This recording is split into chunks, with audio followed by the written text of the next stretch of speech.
The news, good evening. 20 new cases of COVID-19 have been recorded since the last update, bringing the number of actual active cases at 167. The total number of cases recorded in Seychelles to date has reached 1,243. The samples were taken on the 1st of February. Of the new cases, 9 are GOP holders and 11 are Seychellois. All are from Mahé. 19 cases met the discharge criteria into convalescence today. The Deputy Chief Executive Officer at the Healthcare Agency, Kathleen Cecil, says that the Ministry of Health is on track to meet the target of mid-March to complete the vaccination campaign. She says that so far, over 35,000 people have received either the Sinopharm or the Covishield vaccine, and that the second dose of the Sinopharm vaccine will be given as of next week. We believe that we have done quite well with the administration of the first dose, having achieved 50% of the target population as of yesterday. We will start administration of the second dose at the end of this week. Announcements regarding the precise date when and where will be made. But in general, we expect that the persons who have received the first dose go back to the same center for their second dose, because that's where their registration forms will be.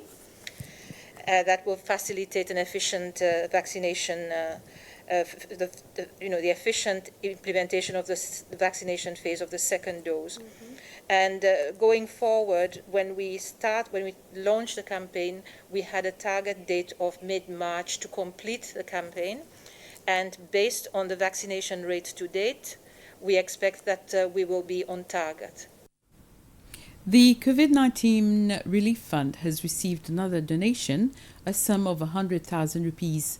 The Bank of Baroda and Al Salam Bank, both based here, handed over 50,000 rupees each to the Minister for Finance, Economic Planning and Trade, Nadi Hassan, who received the donation on behalf of the government. It was the CEO of the Bank of Baroda, Ashok Kumar, and of Al Salam Bank, Asim Kumar, respectively, who handed over the checks. Minister Hassan says all donations going towards the COVID-19 fund is most welcome.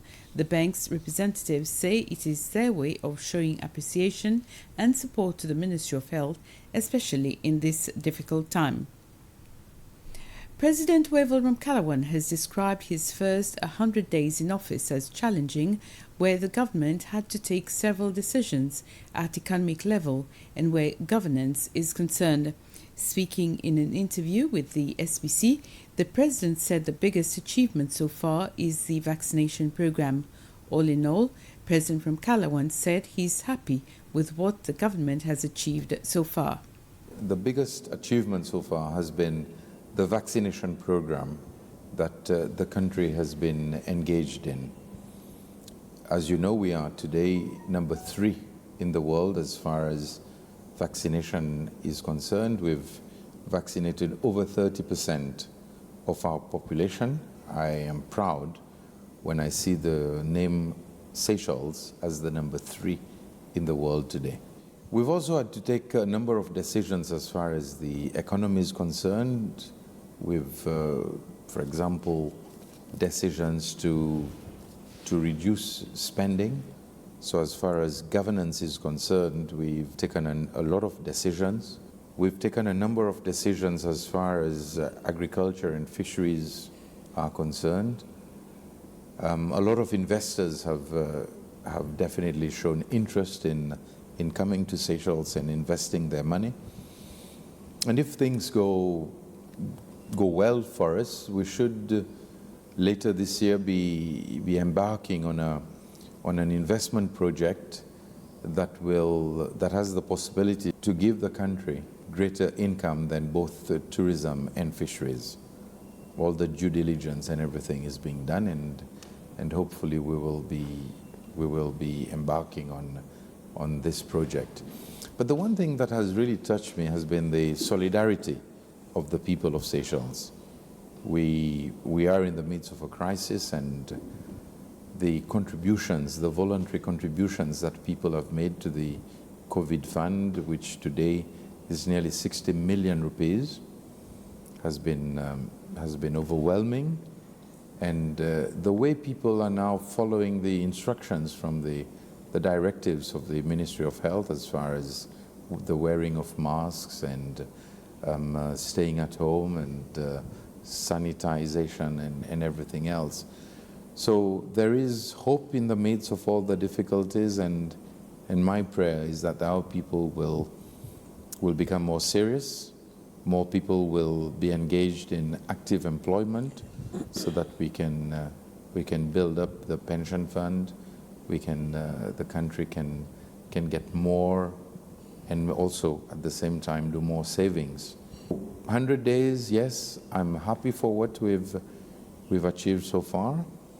I'm looking forward to the next 265, and at the same time hoping that this dark cloud which is presently over our country will soon leave us, and our economy will once again be on its feet, and then we can start building up the wealth of this country and give our people a better life. And the President's interview will be broadcast this evening at 8:30 on Radio Sicile and on SBC 1 after the weather report. Members of the National Assembly today spent the morning interacting with top officials from Air Seychelles with the aim of gathering information and presenting to the executive the Assembly's position on the future of the company's international operation. Air Seychelles is in financial debt amounting to $149 million. The board's chairman, Jean Willingly, gave an insight on issues that led to the financial problems of the airline. Representatives from the Ministry of Finance and the Department of Transport were also in the Assembly to shed more light on the debt and future of Air Seychelles.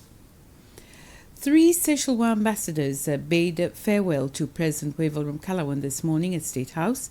They are Ambassador Ronnie Jumeau, who was based in the US for 13 years, and Ambassadors Derek Ali and Marie-Antoinette Roscat, who were in the UK and South Africa respectively for 4 years. The President thanked them for the work they did representing Seychelles abroad and asked them to continue to serve the country in their own way. Ambassador Roscat will be moving to the private sector. Ambassador Ali has not decided yet, while Ambassador Jumeau said that he will be joining the civil society to continue his work in ocean conservation, climate change and sustainable development. I started in the public service in 1978, and I've been non-stop. That's 42 years in the public service. I am retiring from public service, meaning from the government, but I will continue because I had, some say, I've had such a ride when it came to the international scene on oceans, small island developing states, climate change, sustainable development, ocean climate change, all the different ways you can look at it.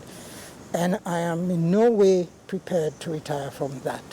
How can our country use our experience, our knowledge, our expertise that we've gained over all these years to the service of the country, and especially to help push young Seychelles to take our place and to also lead from the front. So it's been an extremely rewarding time in the service of my country. I haven't regretted any of it. I don't regret it now, and I'm looking forward to the next stage in my life. A door has opened, one door is closing, another door is opening. I'm stepping through it. Here I come.